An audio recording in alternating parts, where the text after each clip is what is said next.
Leader T V کے programme روبرو میں ہوں آپ کا میزبان ڈاکٹر ایوب شیخ، اور میرے ساتھ موجود ہے پاکستان کے ایک معتبر دانشور جناب نصیر میمن صاحب۔ نصیر میمن صاحب کئی کتابوں کے خالق اور مالک ہیں، اور اس کا این جی او میں ڈیولپمنٹ سیکٹر میں پانی پہ، خزانے پہ اور زمینوں پہ بہت سارا کام ہے، اور بہت سارے سیمینارز، بہت سارے کانفرنسز، اور سینکڑوں لوگ ہیں جن سے وہ بالمشافہ واقف بھی ہیں، اور بہت ساری جگہوں پہ وہ مہر ثبت کرتے رہتے ہیں اپنی دلیل کے ساتھ، اور ظاہر ہے اس کا محور اور اس کا موقف پاکستان ہے۔ لیکن چونکہ جن جن صوبوں سے، جن جن زمینوں سے زیادتیاں ہوتی ہیں، وہ بھی پوری طرح سے لوگوں کے سامنے آ جاتی ہیں۔ ابھی میں سب سے پہلے آپ کو بتاؤں کہ انہوں نے یہ ایک نئی کتاب لکھی ہے، بنگلہ دیش بحران سے بحران تک۔ یہ سندھی میں تو ہے کتاب، لیکن اس کتاب پہ ہم نے سوچا کہ ایک منفرد اور بہت ہی مختصر ایک گفتگو کریں کہ بنگلہ دیش، جناب نصیر میمن، بحران کس کو کہتے ہیں، اور پھر بحران سے بحران کا مطلب ان کے پاس کیا ہے۔ نصیر صاحب السلام علیکم۔ وعلیکم السلام۔ بڑی مہربانی، ایک تو آپ کو مبارک ہو، آپ نے یہ کتاب، یہ آپ کی کیا نمبر ہے آپ کا اس کتاب پہ؟ مجھے یاد نہیں ہے، یاد نہیں ہے؟ لیکن کافی میرا خیال ہے یہ 15 اور 20 کے درمیان کہیں ہوگا اس وقت۔ اچھا، ٹھیک ہے۔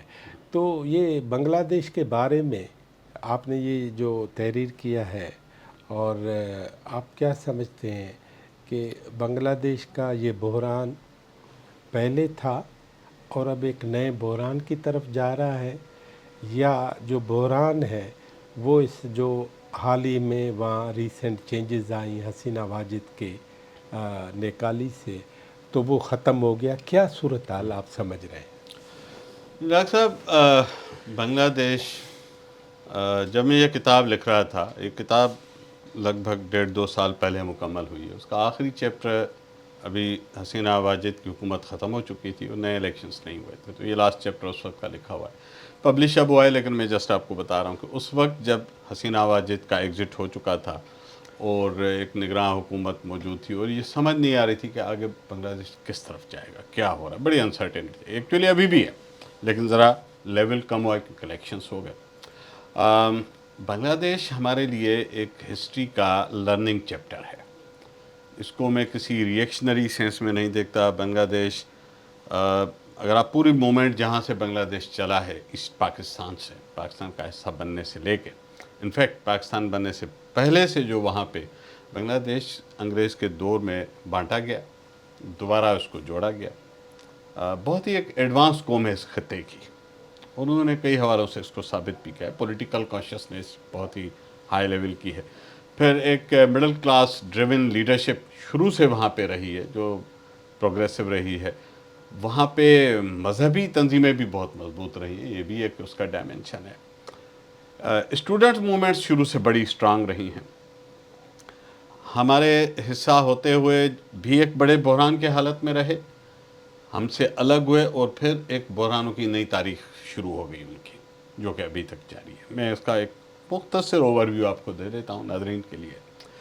دیکھیں، بنگلہ دیش کا اس ملک پہ ایک احسان یہ ہے کہ مسلم لیگ کا قیام وہیں پہ عمل میں آیا 1906 میں۔ 1906 میں، اور صحیح معنی میں اگر دیکھا جائے تو بنگلہ دیش ایک پائونیئرنگ خطہ ہے اس ملک کا۔ جب یہ بنا تو اس وقت بنگالیز جو تھے وہ آبادی کا کوئی لگ بھگ 55% کے قریب تھے، اور باقی سارا پاکستان ان سے کم تھا آبادی کے لحاظ سے۔ یہ ایک اور کمال ہے جس پہ ہمیں دیکھنا چاہیے، لرن کرنا چاہیے، کہ آج وہ میرا خیال ہے 17-18 کروڑ یا اراؤنڈ دیٹ ہے۔ ہم سے بڑے تھے، لیکن انہوں نے پاپولیشن مینجمنٹ کی ہے، اور آج وہ 17-18 کروڑ ہیں، ہم 26 کروڑ کو جا کے ٹچ کر رہے ہیں۔ دوسرا جو ان سے ہمیں سیکھنا چاہیے کہ انہوں نے ویمن امپاورمنٹ کے تھرو کس طرح خود کو ٹرانسفارم کیا ہے سوسائٹی کو۔ مطلب ایک بہت ہی ان کی اسٹرانگ پوائنٹ یہ ہے کہ وہاں خواتین ہر شعبے میں آ گئے، اچھا۔ خاص طور پر جو ان کی انڈسٹری ہے اس میں تو خواتین نے، ٹیکسٹائل تو پرٹیکولرلی بھری ہوئی ہے، اور وہاں ینگ خواتین، میں نے خود ان کے انڈسٹریل ایریاز میں دیکھا ہے، تو ہزاروں خواتین ورکرز ہیں جو دیہات سے آتی ہیں اور ڈھاکہ کے اس انڈسٹریل ایریا میں وہاں پہ کام کر رہی ہوتی ہیں. تو ایک وائبرنٹ مڈل کلاس وہاں پہ. یہ حسینہ واجد کے دور میں بھی آپ دیکھیں کہ 400-500 لوگ قتل ہوئے, اتنے شدید مظاہرے ہوئے, اتنا ایک پورا ایک کائنڈ آف, میں نے 71 کے بعد اتنا بڑا عوامی ابھار دیکھا گیا تھا. تو کس طرح انہوں نے اس پورے نظام کو لپیٹ دیا جو شیخ حسینہ واجد چلا رہی تھیں. اب اس میں سے کچھ چیزیں ہمیں اچھی لگیں گی, کچھ نہیں لگیں گی, بٹ آئی ایم سینگ کہ لوگوں نے ایک موومنٹ تو چلائی. معروضی حقیقتیں معروضی وہاں حقیقتیں. کی کچھ اور ہاں. ہیں. تو یہ 2-3 پہلو ہیں جو مجھے بڑا فیسینیٹ کرتے ہیں. میں گیا ہوں, میں نے ڈھاکہ دیکھا, میں نے 1-2 شہر ہی دیکھے, بنگلہ دیش تو بہت تھوڑا سا ہی دیکھا ہے, بٹ مجھے ہمیشہ ایک وائبرنسی وہاں پہ نظر آئی ہے. اندازہ کریں کہ وہاں پہ 1 ایکڑ پہ بھی شاید کاٹن نہیں اگتی, اور وہ گارمنٹ کے دنیا کے بہترین ایکسپورٹرز میں سے. تو یہ بھی اکانومی کو کس طرح انہوں نے کیپٹلائز کیا, جی ایس پی پلس کا ایڈوانٹیج کیسے لیا, یورپین مارکیٹس میں کیسے اپنے نوٹس بنائے. سو بہت ساری ان کی چیزیں جسے ہمیں سیکھنا چاہیے. بجائے ہم ماتم کریں, بجائے ہم کہیں کہ ہائے ہمارا ایسا تھا. اب ٹھیک ہے, نہیں ہے, وہ تاریخ کا ایک جبر ہے, جو بھی تھا, جو بھی حالات تھے, وہ پوری مومنٹ بھی ہمارے لیے, ہم بحیثیت پاکستان کے حکمرانوں کو, پالیسی سازوں کو اس سے سیکھنا چاہیے کہ کس طرح وہ ملک جو اب ملک ہے, جو اس ملک کا بانی خطہ تھا, وہ ایک اسٹیج پہ آ کے اس نے ہاتھ جوڑے کہ ہم آپ کے ساتھ نہیں رہنا چاہتے.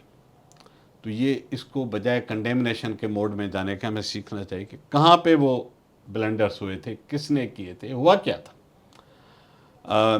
بعد میں جب 71 میں وار ہوئی ہے, جب جا کے انڈیا ڈائریکٹ انوالو ہوا, اس سے پہلے تو ساری موومنٹس وہاں کے لوگوں نے چلائی ہیں. وہ تو قائد اعظم کے وقت میں بھی انہوں نے مطالبہ کیا. جناح صاحب اپنی حیاتی میں, یہ مجھے مارچ کا مہینہ تھا غالباً 48 کا, جب جناح صاحب وہاں گئے ہیں, جنوری ہے یا مارچ میں, 2 فروری, جب وہاں پہ 2 فروری جب 2 وہاں سے فروری مطالبہ ہوا کہ بنگلہ جی, کو. وہ گئے اور ڈھاکہ یونیورسٹی میں انہوں نے خطاب کیا. ڈھاکہ یونیورسٹی میں میرا خیال ہے کرزن ہال میں خطاب کیا. جناح صاحب نے کہا کہ یہ جو آپ کو بہکاتے ہیں یہ ملک کے دشمن ہیں, آپ چھوڑیں بنگالی زبان کو. لیکن اس وقت شیخ مجیب وغیرہ یہ سارے اسٹوڈنٹس تھے اس وقت, اور انہوں نے جناح صاحب کو وہیں سامنے کہا کہ نہیں, ہمیں یہ ایکسیپٹڈ نہیں ہے. تو یہاں سے سلسلہ شروع ہوتا ہے. اور پھر وہ ڈھاکہ ایئرپورٹ پہ پہنچے تو 5 طلبہ مر چکے تھے. بس اس وقت سے تو پھر چیزیں ہاتھ سے نکلتی گئیں. وہ بنگالیز ور ان لو وتھ جناح. یہ نہیں تھا کہ وہ کوئی جناح اور پاکستان پہ انہوں نے ان کا مطلب ایسے ہی جان چھڑکتے تھے. اس میں کوئی ہمیں شبہ نہیں ہونا چاہیے کہ وہ انتہا درجے کے اس وقت کے اس ملک کے ساتھ مخلص اور محب وطن تھے. مجیب آخر تک کہتا رہا کہ یہ 6 نکات کے بیسس پہ ہمارے ساتھ انڈرسٹینڈنگ کر لو. جیسے ہی یحییٰ نے الیکشن پوسٹ پون کیا, فرسٹ اجلاس پوسٹ پون کیا 70 میں, تو اس نے اس کو منتیں کی کہ خدا کا واسطہ ہے آپ کوئی نئی تاریخ اناؤنس کر دیں کم از کم, تاکہ میں اپنے لوگوں کو چپ کرا سکوں. 71 مارچ. تو یہ نہیں تھا کہ کوئی ایبرپٹلی چاہتے تھے کہ ملک ٹوٹ جائے, لیکن پھر جو کچھ ہوا وہ انفارچونیٹلی ایک dark chapter of our history ہے.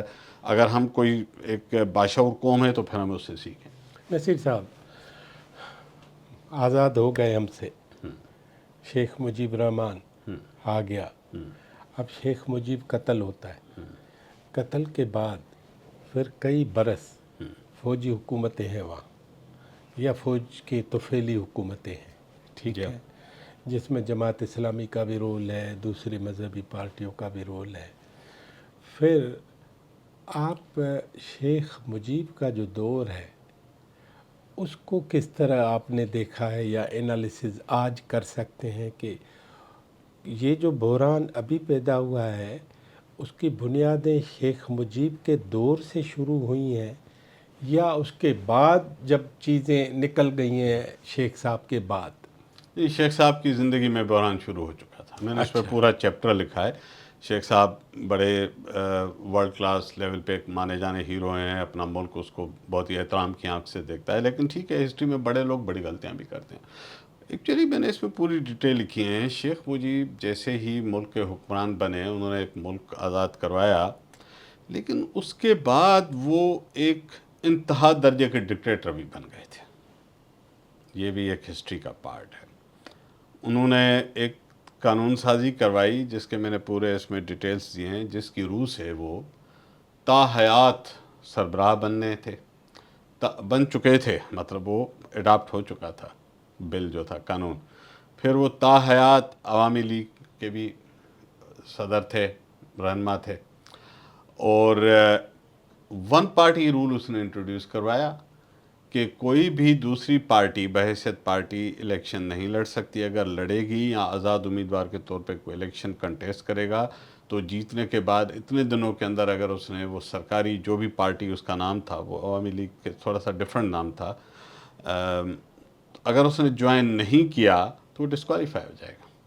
پھر ججز وہ اپائنٹ کریں گے، مطلب ٹاپ ٹو باٹم ایک کمپلیٹ کنٹرول مجیب صاحب نے ملک کے اوپر ایک تسلط قائم کر دیا. اختلاف رائے کی گنجائش اسی زمانے سے ختم ہو چکی تھی. مجیب صاحب کے شان میں آپ ایک لفظ نہیں کہہ سکتے. بٹ آئرنی یہ تھی کہ مجیب جو بنگالیز کا ایک انڈیوائیڈڈ ہیرو تھا اس وقت، ان کی زندگی میں ملک کا سربراہ ہونے کے بعد، ملک بننے کے بعد پہلے سال کے اندر ان کے خلاف جو ڈھاکہ میں مظاہرہ ہوتا ہے اس میں 5 لاکھ لوگ آئے.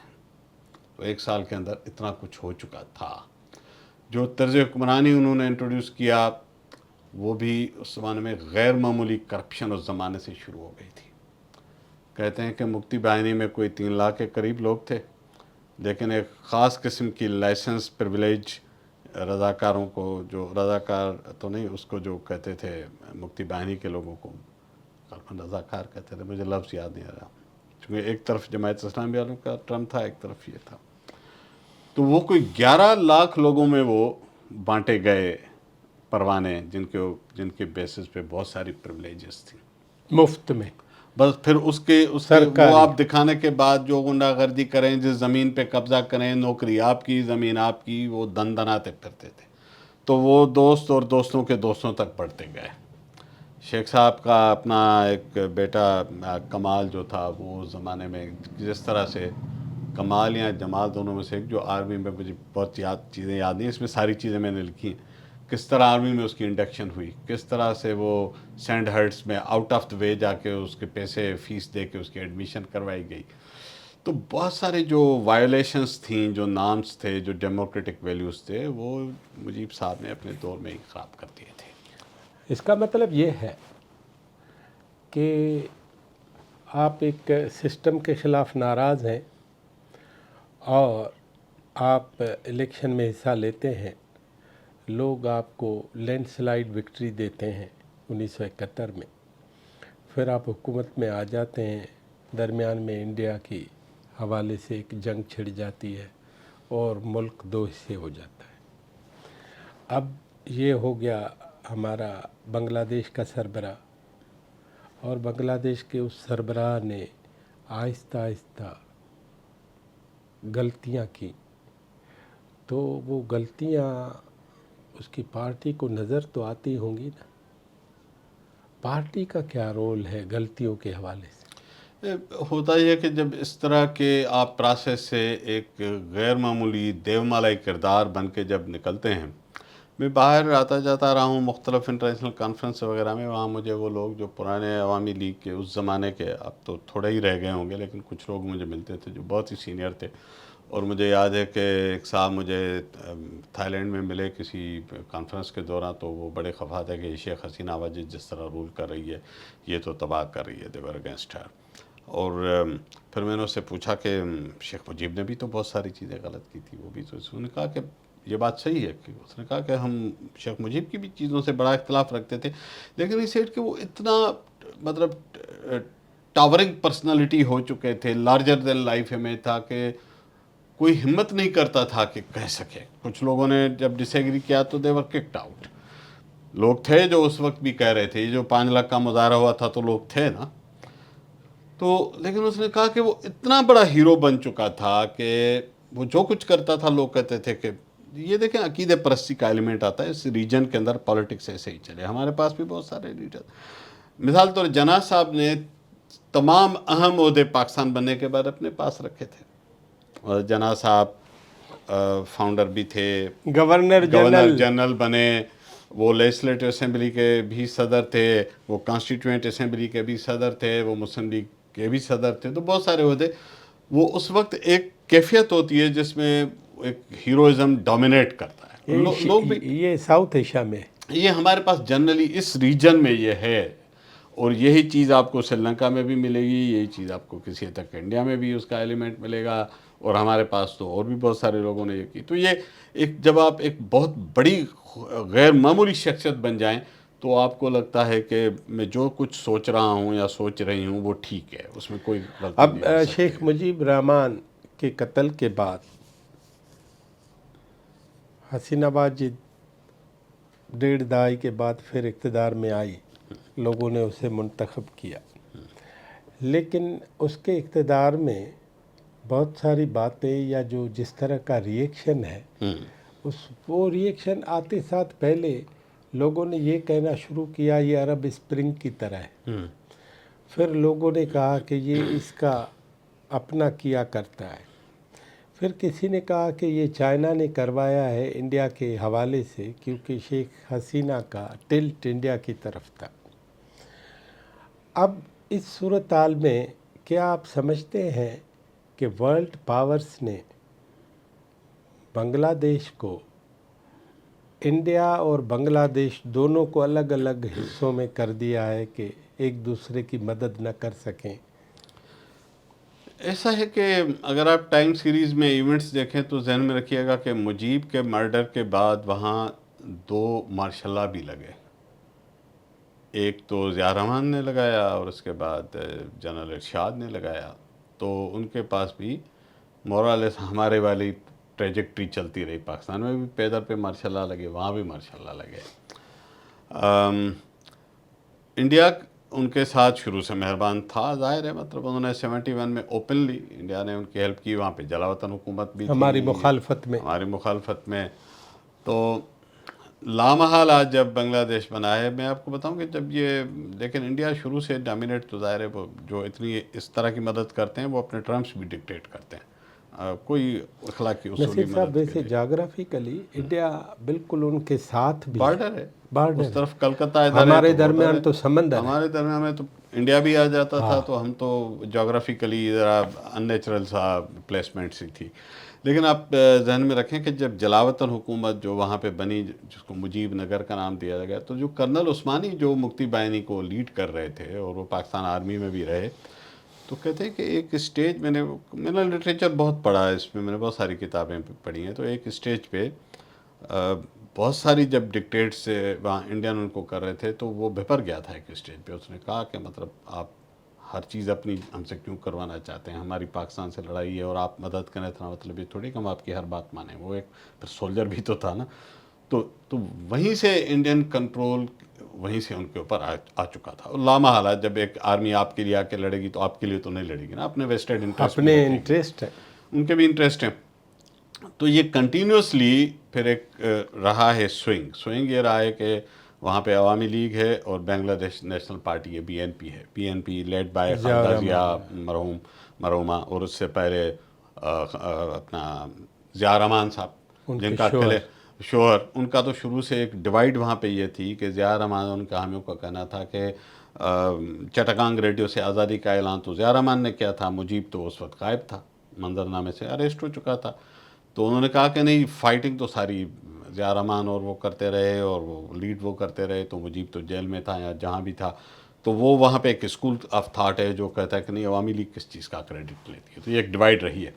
تو جو بی این پی ہے ان کا تھوڑا سا سافٹ کارنر رہتا آیا ہے، اینٹی انڈیا رہا ہے، پرو پاکستان ایک ٹلٹ رہا ہے. میں نہیں کہتا کہ وہ بنگلہ نہیں دیش میں نہیں، اینٹی سینٹیمنٹ انڈیا کی وجہ سے پرو پاکستان. پاکستانی. اور دوسری طرف جو عوامی لیگ ہے وہ اسٹرانچلی اگینسٹ پاکستان رہی ہے. ظاہر ہے کہ مجیب کے اس پوری موومنٹ کے بیک وہ گراؤنڈ میں فیلڈ میں رہے ہیں anti India, anti anti Pakistan. Pakistan رہے. تو یہ ان کا سوئنگ چلتا تھا میوزیکل چیئر کی طرح. جیسے 90s میں ہمارے پاس پیپلز پارٹی اور نواز لیگ باری باری آتے اور جاتے تھے، ان کی حکومتیں بنتی تھی، پر یہ ٹرمپ پورا کرتے تھے. وہاں یہ اس طرح سے نہیں ہوا تھا. لیکن فائنلی جو آخری لانگ ڈیوریشن کنٹینیوسلی ملی ہے حسینہ واجد کو، تو وہ بالکل ایک ایبسولوٹ ڈکٹیٹر بن گئی تھی. حسینہ واجد، آپ سمجھتے ہیں کہ اس کا پولیٹیکل کریئر ختم ہو گیا ہے؟ یہ کہنا مشکل ہے، اچھا. کیونکہ دیکھیں فل اسٹاپ تو نہیں لگتا. کچھ عرصہ قبل تک لگتا تھا کہ خالدہ ضیاء کا پولیٹیکل کیریئر ختم ہے، خالدہ ضیاء واپس آ گئے. پاکستان میں بھی دیکھیں نا اس طرح سے ہوتا ہے، کبھی لگتا تھا کہ کیریئر ختم ہو گیا فلاں کا، پھر آ جاتے ہیں. تو اس طرح کے ہماری اسٹیٹس میں کسی بھی وقت، وہاں بھی ایسا ہی ہوا. شیخ حسینہ واجد کا موسٹ ٹرسٹڈ بندہ ملٹری کو ہیڈ کر رہا تھا، جس نے اس کو نکالا. خیر اس نے اس کو ایگزٹ دے دیا، کم از کم یہاں تک ٹھیک ہے کہ جیل میں نہیں ڈالا، پھانسی پہ نہیں لگایا، نکال دیا، جان بخشی کروا دی. شاید وہاں پہ جس طرح کی صورتحال بن رہی تھی، نوبڈی نوز کہ آگے کیا ہوتا. اگر فرض کریں کوئی بڑا موب وہاں پہ پہنچ جاتا، سیکورٹی ہاں بے بس ہو جاتی، کچھ بھی ہو سکتا تھا. کچھ بھی ہو وائلنس تو پھر وائلنس ہے. ہاں تو اس کو انہوں نے ایک طرح سے اس کی جان بچا کے اس کو نکال دیا. اب وہ ایک دوسرے ملک میں بیٹھی ہے، وہاں پہ جو بھی ہے، اب حالات اس کے فیور میں نہیں ہیں. آپ اس میں تھائی لینڈ میں دیکھ لیں، یہ شناوترا فیملی اسی طرح رہتی ہے. وہ کبھی دبئی میں آ کے رہ جاتے ہیں، شناوترا صاحب واپس گئے، پھر جیل میں گئے، جیل سے باہر نکلے، کمپرومائز ہو گیا، اب وہ مین اسٹریم حکومت میں آ گئے. کسی کو لگتا نہیں تھا 5-7 سال پہلے کہ اس طرح سے. تو یہ ٹرینڈس ہیں. ابھی ہم حتمی طور پر کچھ نہیں کہہ سکتے. آخری سوال پوچھ رہا ہوں. ڈاکٹر یونس آئے کیئر ٹیکر کے طور پر، وہ بھی ایک ٹاورنگ پرسنالٹی، جی اور بنگلہ دیش کی اکنامکس پہ اور اکنامی پہ، لوگوں پہ، اور ڈاؤن ٹراڈن جو لوگ ہیں، کسان ہیں، مزدور ہیں، لو انکم گروپ ہیں، ان کے لیے ایک مسیحائی کردار ہے. جی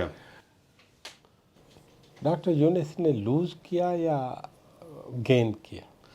میرا خیال ہے کہ وہ اس لحاظ سے نیوٹرل نظر آتے ہیں مجھے. اچھا. ان کا ڈومین کچھ اور تھا، پاورز کا خیال تھا کہ یہ آ کے بیٹھ جائے تو یہ نسبتاً ایک ایکسیپٹیڈ فگر ہیں، اور ٹرانزیشن اس نے کر کے دی. میں اس حد تک کہوں گا کہ انہوں نے الیکشنز بھی کروا دے. مجھے شروع میں لگتا تھا الیکشن ہی کروائیں گے، فرینکلی مجھے نہیں لگ رہا تھا. آپ پاکستان میں بیٹھے ہیں؟ نہیں، وہاں بھی یہی ماحول رہا ہے نا. وہاں بھی تو مارشل آئے رہی، وہاں بھی تو اس طرح سے ڈکٹیٹوریل رجیمز رہی ہیں، سویلین ڈکٹیٹرس رہے ہیں. اتنا کچھ کامن ہے ہمارے اندر کہ وہ ابھی بھی مجھے لگتا ہے کہ اس ملک کا حصہ ہو، مطلب ایک مزاج کے حساب سے کہہ رہا ہوں. تو مجھے لگ رہا تھا کہ یہ ٹرانزیشن لمبی ہوگی، اس کو کھینچیں گے، اس کو چلائیں گے، کوئی ٹیکنوکریٹک رول آئے گا جس طرح پہلے تجربے وہاں ہوئے. لیکن سمہاؤ اس نے 3 مہینے یا 6 مہینے میں تو پاسبل نہیں تھا، کیونکہ وہاں پہ ٹرمائل بہت ہو چکا تھا. ابھی بھی اکانومی ان کی ڈیمیج پہ ہے، ہیوج انمپلائمنٹ ہے وہاں پہ. اس حکومت جو ضیاء الرحمان صاحب کے فرزند ابھی بیٹھے ہیں، خالدہ ضیاء کے، تو ان کے لیے کوئی زندگی سموتھ تھوڑی ہے. ابھی تو وہ وہاں پہ بہت ایشوز ہیں. وہاں پہ اکنامی ڈاؤن سلائڈ پہ ہے، وہاں پہ میسو انمپلائمنٹ ہے، بے روزگاری. یہ یوتھ کی پوری موومنٹ کے پیچھے سب سے زیادہ وہ بے روزگاری کا ایلیمنٹ تھا. اب اتنا 15-17 کروڑ کی آبادی چھوٹی آبادی نہیں ہوتی، اور وہاں کوئی بہت بڑے ریسورسز بھی نہیں. چلے جی ایس پی پلس کی وجہ سے تھوڑا سا ایڈوانٹیج آ گیا. لیبر ایکسپلائٹیشن انتہا درجے کی ہے وہاں پہ کسی زمانے سے.